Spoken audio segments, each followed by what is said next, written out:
Hey, Matt. What?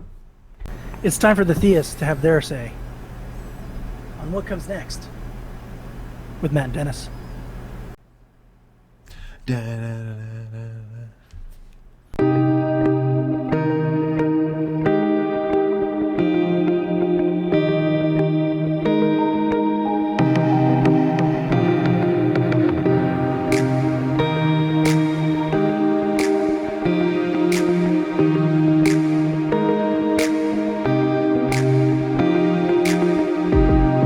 Let's first review what we learned last week with Richard Dawkins by seeing again on theists and rationality. So let's take a look at that. I despise people who believe something without evidence and then go out and take action which damages other people. Yes. This is when he says, yeah, there's no evidences. He means no empirical evidences. It's like, well, okay, well, then you can just gloss over, for example, the ID movement and just say that they're not real scientists, or that they don't offer actual arguments or any empirical reasons for believing in an intelligent designer. But that's just very uncharitable. Well, as we're going to get into with our next philosopher, Peter Kreeft, his views on whether faith is rational or irrational. So let's take a look at his view, and we'll come back. We'll go back and forth like we did with Dawkins, and look over what he's saying. So let's take a look at his view of faith and God. Let's take a look. Many people think that faith and reason are opposites, that belief in God and tough-minded logical reasoning are like oil and water. They are wrong. Belief in God is far more rational than atheism. Logic can show that there is a God. If you look at the universe with common sense and an open mind, you'll find that it's full of God's fingerprints. So we see here that Kreeft is talking about the view by people like Dawkins that faith and reason cannot coexist. They are like oil and water, and how to believe in a God, one has to go beyond one's reason and enter into the realm of faith. And a person of intellect and of reason would obviously not believe in a God, and therefore faith and reason do not coexist. Well, yeah, I mean, Dawkins just defines faith as being unreasoned belief, right? Just belief in, almost belief in the absurd, belief without evidence is what he talks about. So yeah, I mean, that's not how Christians have defined faith. So he wants to have this esoteric definition of faith, and then say that we don't live up to that, or not say that we don't live up to it, but say that's what faith it really is, even though that's not what you guys believe faith is, and then see how foolish that is. Well, sure, yeah. I mean, if you define it that way and then say that, whether you guys believe that that's what faith is or not, that's actually what faith is, and therefore you're all a bunch of irrational, deluded folks, sure. And would you say that there's a presupposition amongst especially college professors that this is how it is? We have in America, we have the separation of church and state. We have, religion is not a state religion. It's separated. So, and then you see a lot of laws that are enacted to take God out of the public square. And do you think it's just ingrained in the subconscious, not subconscious, but a presupposition, especially amongst the intelligentsia of the U.S. University system, that this is true? Do you think that they buy into this fact that faith and reason are not able to mix? I think there's a spectrum, right? I think Dawkins is at one end of the spectrum, where it's faith is just belief without evidence, and carried with that is that's absurd and stupid and foolish and harmful and right and ought to be gotten rid of, right? That's one end of the spectrum. But you have You have actually a lot of philosophy professors these days who are defending theistic belief and defending even people who aren't like Christian believers and stuff, saying, hey, we need to kind of take a second look at this God claim. Maybe there's something more to that. So you have the spectrum. I think a lot of people, especially in the liberal arts, and especially like around here in the Charlotte area, there's a lot of schools that were Christian schools that have become very liberal, and they tend to see faith as this very personal thing. They don't see it in a pejorative way like Dawkins does, but they still see it as a very personal, subjective thing that, it's not necessarily objective, it's more of a subjective thing. So I think there's a spectrum. Like keep it to yourself, that sort of thing. Like There's a lot of that. Yeah, I think don't impose your faith views on me, and I won't impose mine on you, and that sort of thing. Yeah, I think that was more popular when we were in college and maybe a little bit after. I think it's getting more hostile towards Christianity. And where it used to be, don't impose your faith on me, and I won't impose my faith on you or my thoughts on you. And that's more like, don't impose your faith on me, but you need to conform to my set of moral standards. It's taken that kind of shift. Mm-hmm. There's a new religion in town. Yeah, I mean, are you seeing that? You seeing that too? Yeah, or? this is kind of a tangent, and I'm not sure we're going to use this in the video, but the whole idea of racism, anti-racism. I think anti-racism is a religion. It has a creed. It has a confession. It has sin. It has redemption. It has all the earmarks. It has what do you call it? Has symbolism. It also has liturgy. All the stuff that you would classify as religion. It's like a cult. I mean, I was in a cult in Iowa, and it has all the earmarks of a cult. It's like a sociological cult where it's this kind of heavy-handed manipulation of people and demanding that their intentions are X whether or not they really are X, or Yeah, that you have to admit you have a problem, and if you don't admit you have a problem, then you obviously are in denial, and you really have a problem. Oh yeah. You can't win. Like you can't try to reason your way out of these Kafka traps. I mean, you just have to deny it and just say, yeah, well, I guess we're just not in the same. We're not in the same plane. We're not in the same ballpark. I don't know what to tell you. It's getting to a point where you can't even questioning it is heresy, which and then you can be canceled, and then it's kind of like a witch hunt. And Kreeft goes on to say belief in a god is more rational than atheism or agnosticism. So let's take a look at why he says that. Okay. So let's take a look. A good place to start is with an argument by Thomas Aquinas, the great 13th century philosopher and theologian. The argument starts with the not very startling observation that things move. But nothing moves for no reason. Something must cause that movement. And whatever caused that must be caused by something else, and so on. But this causal chain cannot go backwards forever. It must have a beginning. There must be an unmoved mover to begin all the motion in the universe, a first domino to start the whole chain moving, since mere matter never moves itself. So Matt, can you expound on his analysis of Aquinas and his arguments for motion? Yeah, so roughly there are two major branches or brands of what's called the cosmological argument for God's existence. And the cosmological arguments are these arguments for first cause, an unmoved mover, right? So that's much more popular on the internet now. I think more and more people know what that means. But there's largely two main branches of that. One is this sort of horizontal type of argument, like the Kalam cosmological argument, which William Lane Craig is a big advocate of.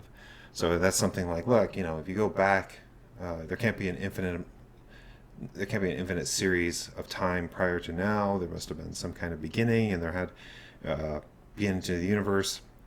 Something can't come from nothing. Something must have caused the beginning of the universe and everything. And the horizontal argument is that kind of way of reasoning. The vertical argument is more, God has to be the cause of your existence right now.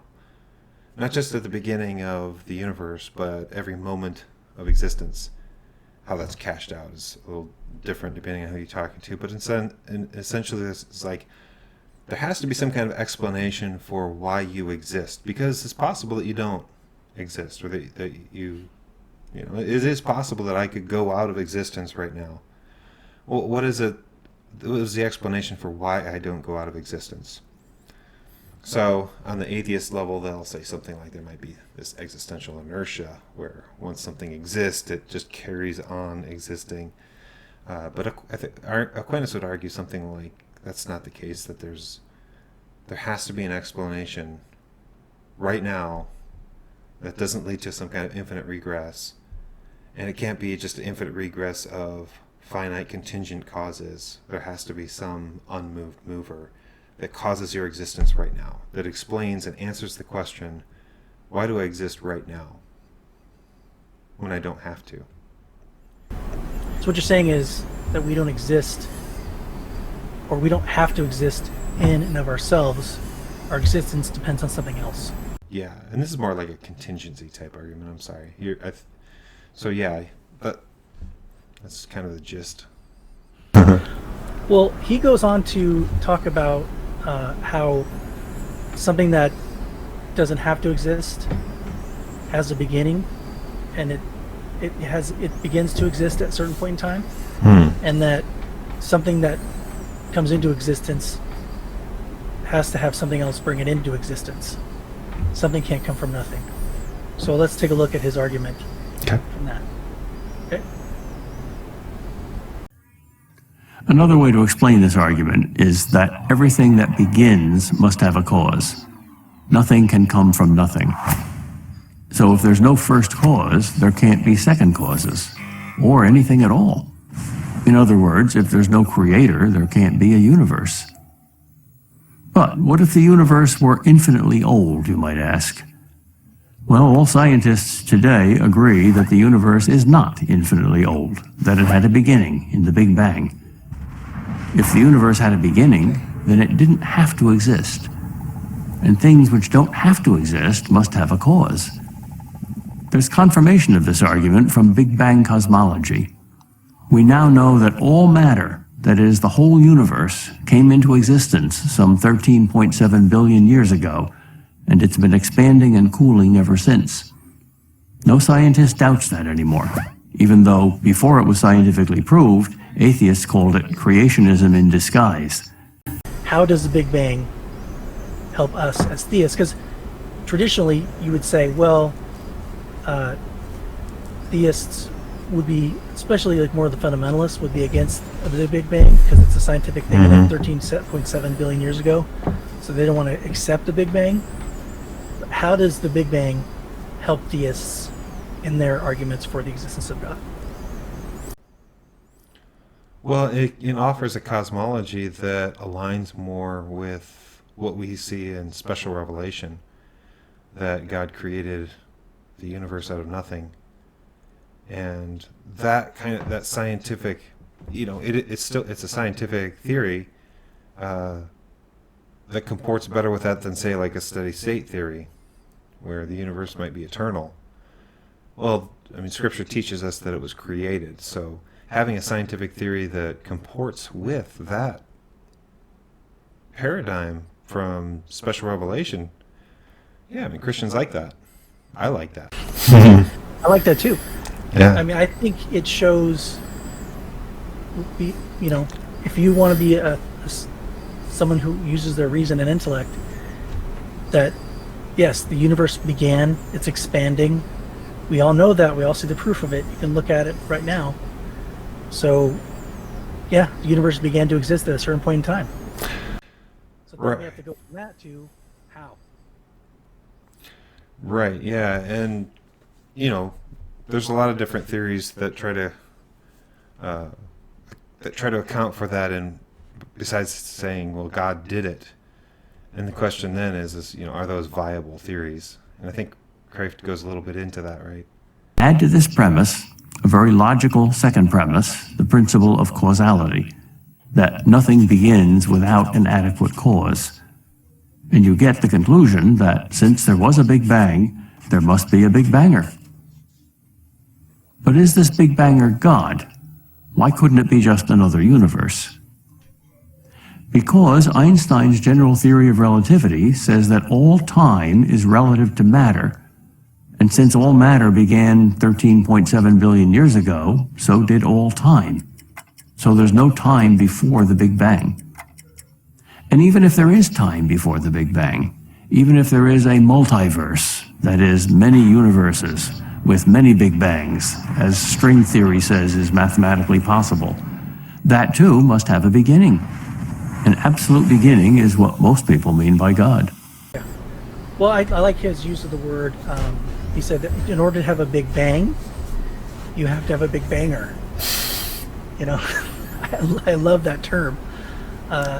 And what I thought was interesting too, what he brings into this discussion, the alternatives to a God in the scientific community, and he brings up a string theory, which posits that, and like I said, I'm not a physicist. I know you're not a physicist, Right, so yeah. we're kind of just arm sharing it here. Mm-hmm. But it posits that there is a multiverse, and that from that multiverse, our universe came into being.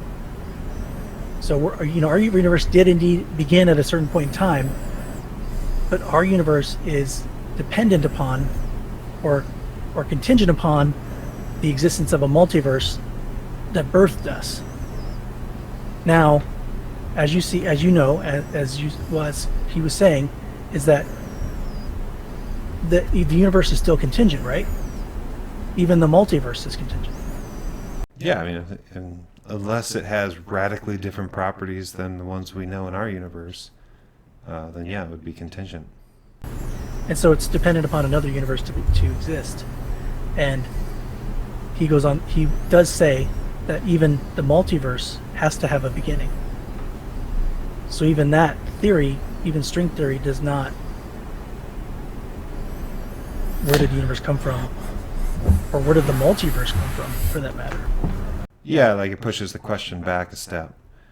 And again, that is, I think we were talking earlier, that is sort of a movement to a horizontal kind of cosmological argument. So we're kind of going back and forth a little bit between more of a vertical and a horizontal argument. But yeah, the multiverse might push it back a step.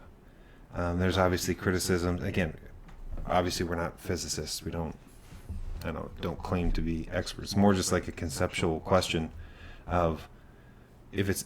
I can't rule it out based on the fact that it's an inference from some kind of observed empirical reality or some mathematical model, because that's what I'm doing when I infer God caused it.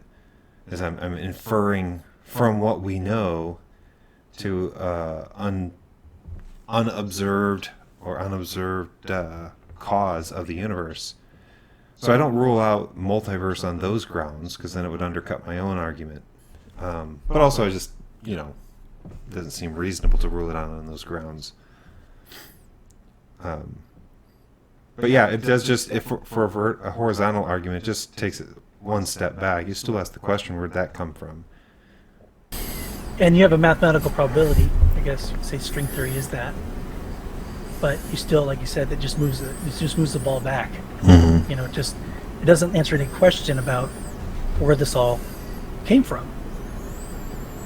Because you cannot get something from nothing. From nothing comes nothing. So that seems and that's what I think Kreeft was talking about. Mm. It's a common sense understanding of the universe. It's not pie in the sky by and by, or irrational to believe that all this we see around us every single day has to come from somewhere. Yeah, and even Dawkins, when he talks about the elegance of the human brain or the world of nature, is very interested in saying, look, when you look out at this stuff in nature, you need to be very careful because it's very easy to infer or make a jump to thinking that there is this God or there is some divine mind or some objective beauty or something like that that's out there that loves us and created us and stuff like that. So he warns his readers against making that inference, interestingly enough. It does seem to be like... He warns his readers to be careful in discerning order in the universe. Well, discerning from the order in the universe, not inferring some invisible being that created the universe. Even though we're tempted to do that, because it's just the grandeur and beauty and elegance and complexities of life and things like that. You're tempted to believe that stuff, but you need not to. Whereas I think Kreeft is saying something like, well, why? I mean, there's, if these inferences are so natural to us, then why would we dismiss them without good reason? So I think there is a kind of intuitiveness to inferring a designer from design and inferring a grounding for morality from the existence of morality and a first mover from motion and the stuff like that. Like that, there is a natural inference there that I think Kreeft is like, why don't just jettison that? Like there's more reasonable, it's more natural to believe that. Mm-hmm. Would you agree with that? Or? Yeah, I do. I think that's the thing. I think it's very commonsensical. Is that a word? Commonsensical? I keep returning to that phrase, but it just seems obvious on the face of it. Mm-hmm. I guess you can, like Occam's razor, whatever is the most simple and obvious solution or... Sure. Yeah, so I think when you look at the universe and you see order, you see laws, you see how things are how things work. It's like I know these are horrible examples sometimes when you look at in construction. It's and this is oversimplified, so forgive me, but you have the universe and you kind of use the building blocks of a construction site. Wood, steel, drywall, pipes, all that stuff. You have all these things that are materials, that are the building blocks of a building. Mm-hmm. Now, there needs to be an architect that designs that building using those materials in order to make a building. The building doesn't just appear out of nowhere, mm-hmm. fully constructed and able to be used. So it's not just that things are ordered, but they also have a purpose, which to me indicates something, there's a great architect. Yeah. Designed it. Right. Well, that notion of teleology or natural ends is not in favor these days, right? Like it's fallen far out of favor. And that's something that I think, if you reflect on, like you're talking about just construction, or you're talking about just causes of things in our everyday experience, those are causes, right? There are formal causes, and there are final causes. These Aristotelian and medieval categories make sense of our everyday experience. And I think part of that is, right, like people like David Hume, right? He's kind of reshaped our notion of causality, and I think stripped it down. Maybe you get offered more precision, but kind of stripped it down to not offering other kinds of causes, of explanations for things. And I think that's carried through to this day. So, causes or final causes or teleology or anything like that for natural beings, that's crazy. That's just not, again, in favor. I have a friend who's an evolutionary biologist. I think I told you this before, and I remember having a conversation with her at lunch, and we would have conversations about God. Does God exist? And I would always ask her. I said, okay, I understand that it's hard.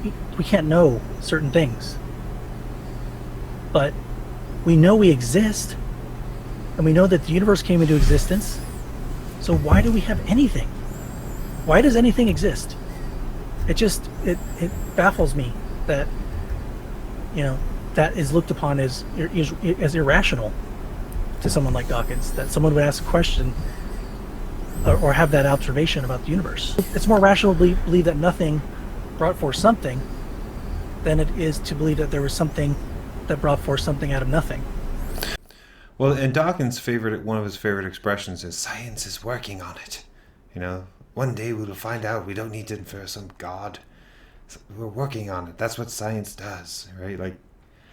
So that's my. That's a horribly English accent, by the way. So I want to circle back to science and look at quantum mechanics and also radioactive decay. So Kreeft was talking about how some scientists say, well, there are things in the universe that we observe, how they work. Quantum particles, radioactive decay, those sort of things seem to not have any sort of cause.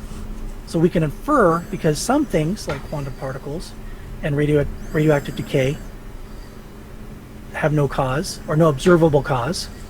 Therefore, we can infer from that, then the universe can also not have a cause or an observable cause. So what do you think about that? What was his response again? A modern objection to this argument is that some movements in quantum mechanics, radioactive decay, for example, have no discernible cause. But hang on a second. Just because scientists don't see a cause doesn't mean there isn't one. It just means science hasn't found it yet. Maybe someday they will. But then there will have to be a new cause to explain that one, and so on and so on. But science will never find the first cause. That's no knock on science. It simply means that a first cause lies outside the realm of science. Well, Kreeft says that just because we don't know it now and we can't observe it at the moment doesn't mean that there is no cause. It's just a cause that we don't know yet. Yeah. Well, to say that it's a cause that we don't know yet would be to suppose that there must be some kind of cause, right? That this is a philosophical commitment that one would have and then apply it to this situation, right? Kreeft uses the term "we don't know." So we can then use Dawkins' phrase, "science is working on it," in our favor by saying that just because you can't observe it doesn't mean it doesn't exist, and that science is working on it. Yeah. Is that right? Yeah. Yeah, I mean, any of us can appeal to the future, right? Any of us can just say, well, one day we'll find it. I think what that does is it more reveals what your underlying philosophical commitments are, right? And Kreeft is expressing his underlying philosophical commitment to some kind of rational and causal unity to the experience that we have, which is not unreasonable, to think that. No, we can both use it, right? Right. I mean, that's in both of our playgrounds. So right. You can use science is working on it, so can we. Yeah, right. Because if science is working on it, it's because we don't have all the answers yet, and that's fine, But then don't be dogmatic about it unless you have some other grounds for being dogmatic. So it's revealing his underlying naturalism or physicalism or whatever underlying metaphysics he has, and the same with Kreeft, right? It reveals his underlying metaphysics. But that that's not a problem. That's the next step would just be, well, then what metaphysical position is correct? And Kreeft is better at arguing that philosophical point than Dawkins. Well, let's look at his final conclusion to whether or not it is rational or irrational to believe in God. So let's take a look at that. Okay. Yet some atheists find the existence of an infinite number of other universes more rational than the existence of a creator. Never mind that there is no empirical evidence at all that any of these unknown universes exists, let alone 1,000 or a gazillion. The conclusion that God exists doesn't require faith. Atheism requires faith. It takes faith to believe in everything coming from nothing. It takes only reason to believe in everything coming from God. I'm Peter Kreeft, professor of philosophy at Boston College for Prager University. So the question then is, and I'm paraphrasing Kreeft here, is it more rational to believe in an infinite number of universes for which there is no evidence, or an unmoved mover, first domino, or big banger? That summarizes what he's saying. Is it more rational to believe in something for which there is no evidence, or is it more rational to believe in a first mover, big banger? Well, I mean, yeah, that's hard because obviously I believe it's rational to believe in Christian theism. I think that the arguments for Christian theism are really good.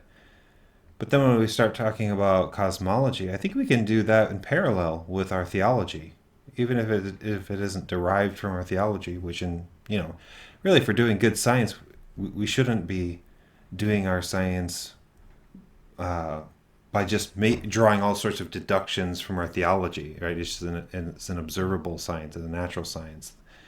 So I think we do those in parallel, right? Like we do our theology, we do our metaphysics, our epistemology, our ethics, but then we do our science. And when we do science, we look at the evidence for those conclusions, and you make the best judgment you can on that.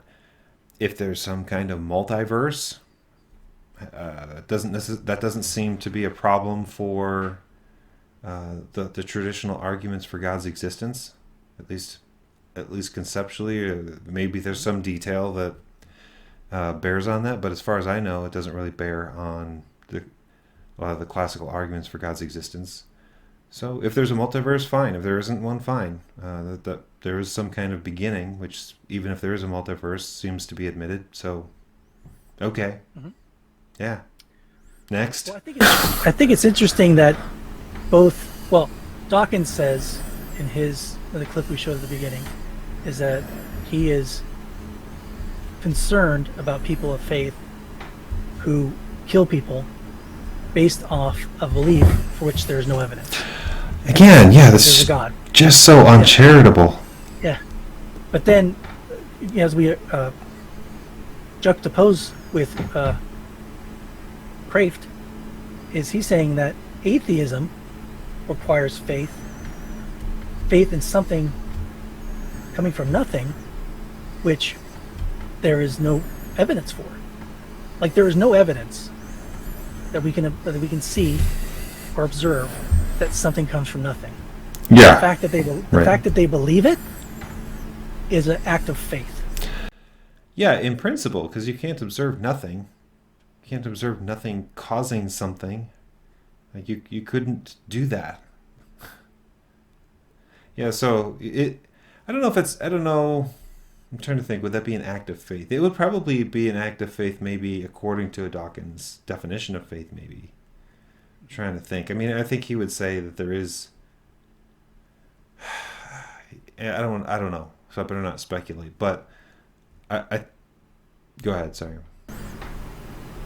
Kreeft makes a great argument. I mean, multiple arguments, but I think the fact that you can infer from logic using Aquinas that you have science that shows that the universe began, that even using things like string theory, multi-universe theory doesn't, like you said, take away from our side. So nothing in terms of like string theory, Big Bang theory, none of those theories diminish our claims. They fit into our claims. We can compartmentalize them into what we believe. But the opposite can't be true for people like Dawkins or atheistic scientists who, like I said, think that something can come from nothing.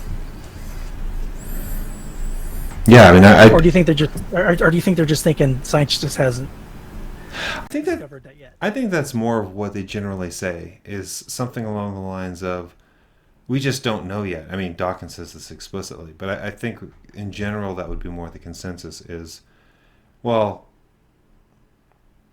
we have these arguments like the problem of evil and that kind of thing that would incline us to believe that this God that you guys speak of doesn't exist.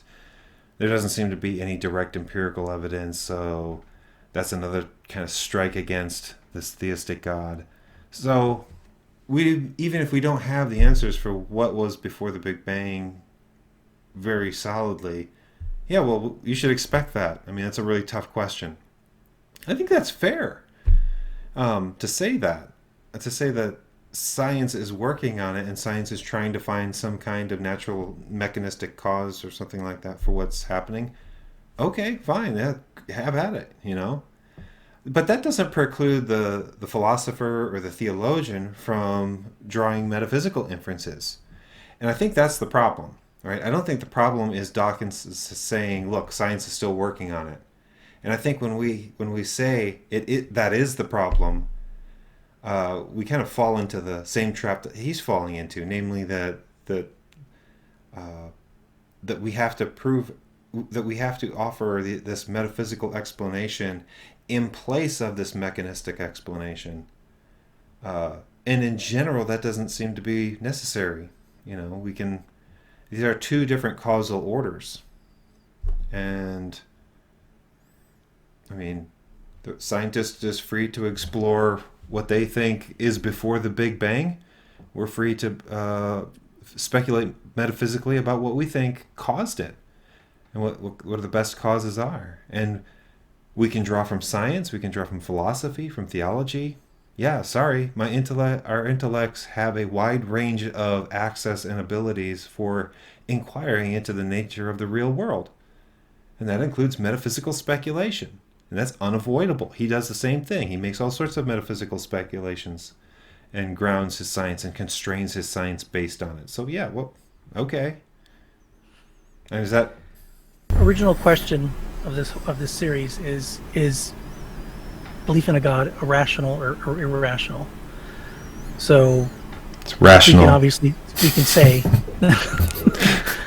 based off. I mean, as I said, you know, through the use of logic, science, those sort of things, we can use those to rationally conclude that, you know, and not necessarily you don't need to have faith. I think Kreeft says this too in this video. You don't have to have faith to believe or to think that there's a creator of the universe. We're not saying what kind of creator it is. We're not saying that it's a triune God or you know, any sort of other deity. We're saying is that, you know, there has to be something that caused all this. Mm-hmm. And so there needs to be an unmoved mover, a big banger, and that concept doesn't require faith. Yeah, because I think you're hitting on something that's a good point. Like a lot of internet atheists do this same kind of thing where it's like, look, the arguments are trying to prove this very general claim, right? And then you critique William Lane Craig or Ed Feser or whoever that they haven't demonstrated and proved this fully robust Christian theism. Ed Feser obviously claims to offer more robust on his argument, but you know, someone like a William Lane Craig or J.P. Moreland or Norm Geisler or whoever are going to say, look, these arguments have limitations. They're just getting you to a creator of some kind. You need further arguments to elaborate and develop what that creator is like. And then they just dismiss the argument because it doesn't prove all of the different things that they think it should prove. It's like, well, yeah, I never meant it to prove all of those things. Yeah, and then they talk past each other because one's arguing from a point of view that, you know, is not even being offered, and then there's never a consensus because they're talking past each other, they're not even debating what the real question is. Mm-hmm. And I think that's a tactic too. Maybe it's a debate tactic to make the other person look stupid. Yeah, it could be. I don't know. Yeah, or maybe just they don't. Maybe they're just not. A lot of debate and discussion online just shows a severe lack of charity of the other person's views, and that's just a disposition that is antithetical to intellectual development and growth.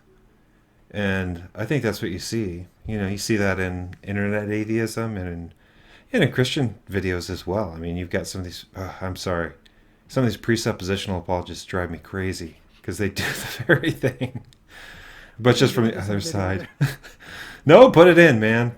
Put it in. Put it in. Well, I just think too. I mean, that presuppositionalism. I never adhered to that, even when I was a Reformed Christian. Yeah. Just because it has this, I guess, like I said, this presupposition that it's like a self-evident truth. You don't get it, regenerate. What I'm saying? You in order to get this concept of presuppositionalism, there's this like inherent idea that if you're truly one of God's own, or if you are regenerated in your spirit, then you would accept presuppositional apologetics. That's what I felt when I was looking at it. It was. I don't know if you get that or not, but well, it's there definitely is a. If you're not part of the team, then you're not going to get it. God has to do something in you. It relies very heavily on this notion of census divinitatis, where you have this additional sense of God that's apart from argument and reason and things like that. Where I think the classical apologist and I think Roman Catholics in general would say something more like, things but through nature, right? Things through the created order, and you reason back to the effects. Yeah. And the thing is, honestly, the reason why I wouldn't accept presuppositional apologetics is because, as a Catholic, and Aquinas is ours. Why would I trade in that for presuppositional apologetics? For Kant and Van Til and Kuyper and right. Yeah, I mean, Aquinas could just school all those guys. Well, I heard someone say, I think it was an atheist, saying that they love reading Aquinas's his counter arguments to his views are so well drawn out that they're way better than any argument they could ever come up with. Mm-hmm. His arguments against his own positions are way better than they could even imagine, like from their own point of view. So I thought that was pretty amazing. That's quite an admission. Yeah. Yeah, because that's how the kind of an intellectual giant he was, is that he picked the best arguments, because he made them up himself. I think that's amazing. I want to circle back to why we address this topic in general, is that I see, and like I said, we haven't been in college for a while, and we created this podcast to help, hopefully, college age and below, to be prepared for when they go to college or when they're in college. And I was thinking about how we're going to approach this, and I wanted to create a podcast to address the overall sense of, is it rational to believe in a God? Because I believe, and I think we touched on this before, that there's an underlying sense on college campuses that Christians are naive, and that there's kind of a disdain for a theistic worldview as being simplistic and, like I said, naive, and that carries with it like a prejudice on college campuses towards people of faith.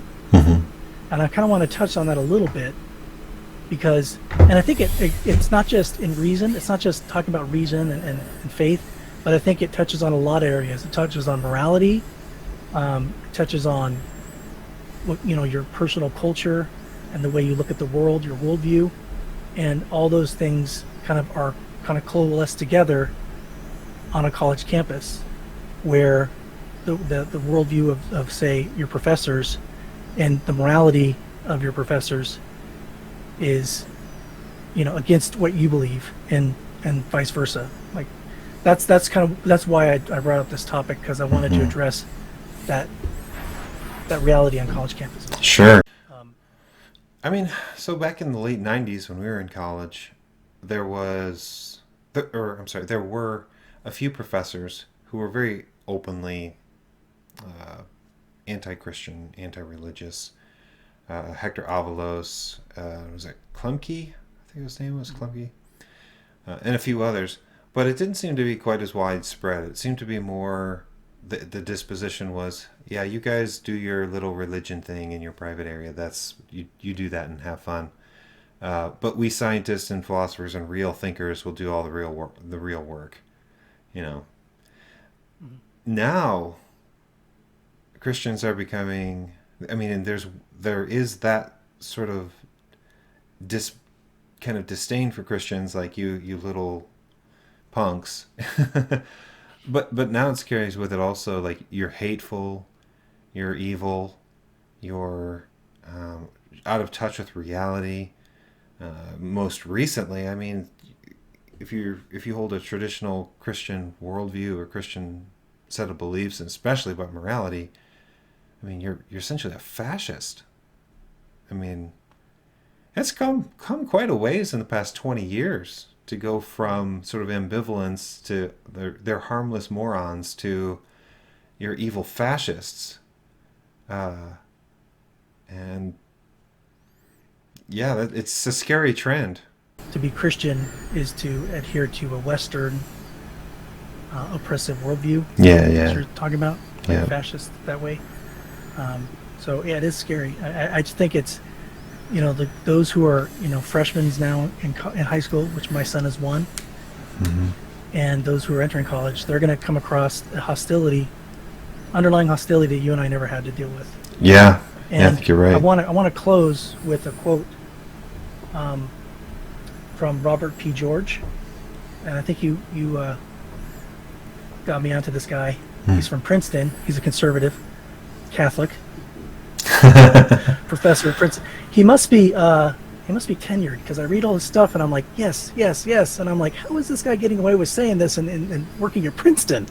But he must be. He's talked about that. He said Princeton actually has a pretty good environment with regard to free speech and that kind of thing. Yeah, I respect that guy. Major props to him for sticking up to. And if anybody wants to look at and follow him and see what he has to say, he's on Facebook and he posts stuff all the time. So, and it's just so rich and so clear. Like, the way he writes is just like, mwah. It's like, it's great. So he said he was at a conference about this topic of Christians on college campuses, and he says there is an antipathy, sometimes an open hostility to religion. Many institutions, even those identified with faith, are suspicious, if not hostile. And he continues, openly traditional religious on campuses are viewed as relics, and not just relics, but bigoted relics. Yeah. So if you just come onto a college campus with a Christian worldview, you're looked upon as old-fashioned, out of date. But like I said, not just old-fashioned, out of date, but a bigoted, old-fashioned relic. Yeah. So I think that's you're going to a world that is hostile to your worldview, and you need to be ready. Yep. But there are things out there to help prepare them, and hopefully this podcast and this YouTube can help them. And I want to do some book recommendations real quick before we go. This is a book, it's probably backwards, but it's Making Sense of It All by Thomas V. Morris, and it's Pascal and the Meaning of Life. A very good book, a very good read. It comes off the page really well, and it helps you to sort of weigh these things from the view of Pascal. So he's another great Christian thinker. And I want to plug one of Peter Kreeft's books called Philosophy 101 by Socrates. You can check that out. And anything that he writes is just so clear, and he's a great thinker.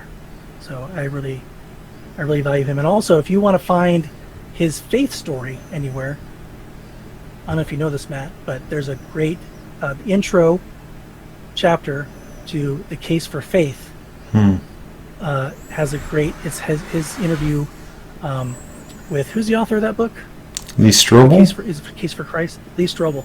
Yeah, his interview with Lee Strobel in the beginning of that book is just, it's just amazing. So, yeah, get The Case for Faith. That's another great book too. Cool. Do you want to plug anything? Henry Veach's Two Logics?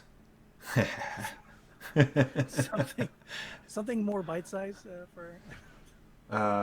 Well, I mean, it depends on the issue, but Peter Kreeft and C.S. Lewis, love them both. I think they're excellent introductions to the world of Christian theology and Christian apologetics, and foray into philosophy. So yeah, those guys are great. And I'll put in the description of the video links to those books and some other books that I want to recommend. But Matt, thank you as always for joining us, and thank you. This I really appreciate it. You have no idea how much I appreciate this. It's kind of my hobby. Thanks for joining us on What Comes Next with Matt and Dennis. We'll see you next time. Bye bye.